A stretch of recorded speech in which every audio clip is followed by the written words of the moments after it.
Hello बच्चों, let's see this question. What will be the most common oxidation state known by the actinoids. Basically सवाल ये पूछा जा रहा है कि एक्टिनॉइड का मोस्ट कॉमन ऑक्सीडेशन स्टेट कौन सा है. चलिए इस क्वेश्चन को सॉल्व करते हैं और सबसे पहले ये देखते हैं कि इस क्वेश्चन में हमें कौन से की कॉन्सेप्ट की जरूरत है. तो ये क्वेश्चन जो है बेसिकली आपको एक्टिनॉइड सीरीज का क्वेश्चन है, जहां पर आपको पता होना चाहिए कि एक्टिनॉइड्स क्या है या एक्टिनॉइड सीरीज क्या है, राइट. तो एक्टिनॉइड सीरीज की अगर हम बात करें तो ये जो 7th पीरियड का एलिमेंट है एक एक्टिनॉइड है ना. 89 एक्टिनॉइड जो हमारा एक एलिमेंट है जिसका कन्फिगरेशन वो होता है रेडॉन RN, राइट. और उसके बाद होगा 6D1 7S2. This is the configuration for actinium. अब एक्टिनियम के बाद जो एलिमेंट्स हैं जिनमें ग्रेजुअल फिलिंग होगी 5f ऑर्बिटल में, वो कहलाते हैं एक्टिनॉइड्स. ठीक है. तो एक्टिनियम के बाद कौन से होगा, मतलब 89 एक्टिनियम के बाद क्या होगा, 90 थोरियम से लेके ये लिस्ट कहां तक चलेगी, 103 लॉरेंशियम तक चलेगी ये लिस्ट. और sorry, this is LR, lawrencium तक ये लिस्ट चलेगी. और इस बीच जो होगा वो होगा gradual filling of 5f orbital या फिर 5f सबशेल भी लिख सकते हैं आप यहाँ पे. तो ये जो होता है ना, ये सारे के सारे जो अब आपके सामने हैं थोरियम से लेके लॉरेंशियम तक, these are called as actinoids. ठीक है.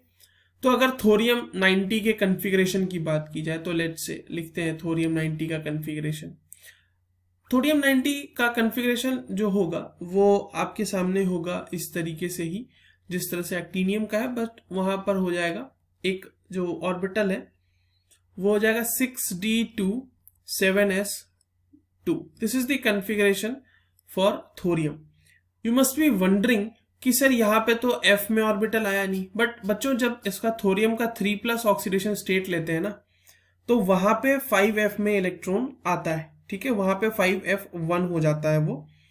तो दैट इज द थिंग कि वहां पे भी f ऑर्बिटल में फिलिंग हो रही है. इसके लिए आपको ये मैंने आपको समझा दिया. अच्छा, जनरल कन्फिगरेशन की अगर हम बात करें एक्टिनॉइड्स की, तो जो जनरल कन्फिगरेशन होगा ना एक्टिनॉइड्स का, अगर मैं बात करूं एक्टिनॉइड की ही बात करते हैं जनरल कन्फिगरेशन की, तो वो होता है 5f1 से लेके 14, 60 से लेके 1 और 7s2. अब देखो ये चीज तो आपको पता है और ये समझ में भी आ रहा होगा कि जो बाहर का इलेक्ट्रॉन है वो ये है 7s2 या 6d, यही निकलेगा ना अगर हम उसको अलग अलग ऑक्सीडेशन स्टेट में ले जाएंगे. और जब ये निकल जाएगा 7s और 6d वाला, तो उसके बाद 5f का निकलना चालू होगा, right. This is the thing. So the most common oxidation state अगर हम समझें तो most common oxidation state for actinoid is +3. ठीक है. The most common oxidation state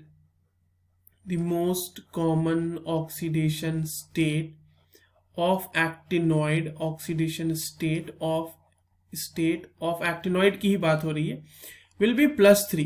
क्योंकि जनरली जो भी आप देखोगे ना, जितने भी इसके एलिमेंट हैं ऑलमोस्ट सब में जो है ना, आपको ऑलमोस्ट तो नहीं बट हाँ आपको आधों में तो जरूर मिलेगा कि 6D1 7s2 लास्ट का कन्फिगरेशन है. अब देखिए होता क्या है, आपके मन में सवाल होगा कि सर +3 क्यों. +3 बच्चों इसलिए क्योंकि जब आप 3 इलेक्ट्रॉन निकाल लेते हैं ना किसी भी एलिमेंट से, यहां पर देखो जो एक्टिनॉइड की बात कर रहे हैं, 3 इलेक्ट्रॉन निकाल लेने के बाद जो 5f में इलेक्ट्रॉन्स हैं वो बहुत ही ज्यादा अच्छे से पुल होते हैं न्यूक्लियस की तरफ, due to the poor shielding effect of 5f orbital. ठीक है. तो +3 ऑक्सीडेशन स्टेट शो करने में poor shielding effect of 5f orbital का भी बहुत बड़ा हाथ है. तो due to poor shielding effect of 5f orbital, क्या होता है due to poor shielding effect of 5f orbital की जो आउटर मोस्ट शेल है ना, the electrons are pulled, the electrons are pulled, pulled भी लिख सकते हो और हेल्ड भी लिख सकते हो, are held strongly by the ion, strongly by the ion. अब इसकी वजह से क्या होता है कि आयन में से फर्दर इलेक्ट्रॉन निकाल पाना थोड़ा सा मुश्किल हो जाता है, हमारे लिए बहुत ही मुश्किल हो जाता है। पर ऐसा नहीं है कि एक्टिनॉइड्स जो होते हैं वो सिर्फ और सिर्फ +3 ऑक्सीडेशन स्टेट ही शो करेंगे। अगर हम 93 नेपच्यूनियम की बात करें और अगर हम 94 प्लूटोनियम की बात करें, तो ये दोनों ऐसे एलिमेंट हैं जो ऑलमोस्ट जो है +3 से लेके +7 तक का सारा ऑक्सीडेशन स्टेट शो करते हैं।